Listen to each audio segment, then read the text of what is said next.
C'est un tsunami qui ravage votre vie, ma vie et la vie de mes proches. On se dit pourquoi moi, qu'est-ce que j'ai fait, Vivre à 55 ans avec un cancer du côlon, une maladie qui touche à l'intime. J'avais une très très bonne hygiène de vie. Je pratiquais le yoga et je me suis aperçue de rien. C'est quelque chose qui vous bouleverse, qui vous révolte. J'ai eu un sentiment d'injustice. Et puis, on se dit qu'il faut continuer. Depuis 1 an et demi, Fabienne Gognon se bat contre son corps. Aujourd'hui, sous chimiothérapie orale, elle prend 6 comprimés chaque jour. Ça permet de ne plus passer non plus sa journée à l'hôpital. Bon, j'ai quand même une perfusion toutes les 3 semaines d'anticorps. Donc je me rends à Chaigneux toutes les 3 semaines.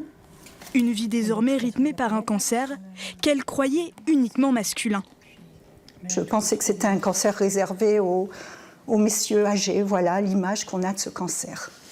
Voilà, qui ont une vie aussi de patachon, chose que je n'avais pas. Pour prévenir le cancer colorectal, le dépistage est indispensable. L'analyse des selles et la coloscopie sont essentielles. Cet examen permet de détecter puis de retirer des polypes dans le côlon et dans le rectum avant qu'ils ne dégénèrent.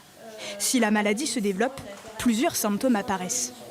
Les signes d'alarme sont le saignement, la perte de poids inexpliquée, les troubles du transit, si d'un seul coup vous avez une constipation qui apparaît chez quelqu'un qui avait un transit normal, ou encore les douleurs abdominales inhabituelles. Le cancer colorectal provoque chaque année en France près de 18 000 décès. Il est le 2e cancer le plus meurtrier et touche 1 personne sur 30. Pour Fabienne, la maladie a été détectée à un stade avancé. Dans l'Hexagone, tous les ans, ce sont près de 43 000 nouveaux cas. Si on regarde les statistiques françaises, sur les derniers chiffres de 2017, il y a quasiment autant d'hommes que de femmes chez qui on a annoncé le diagnostic d'un cancer du côlon. Absolument.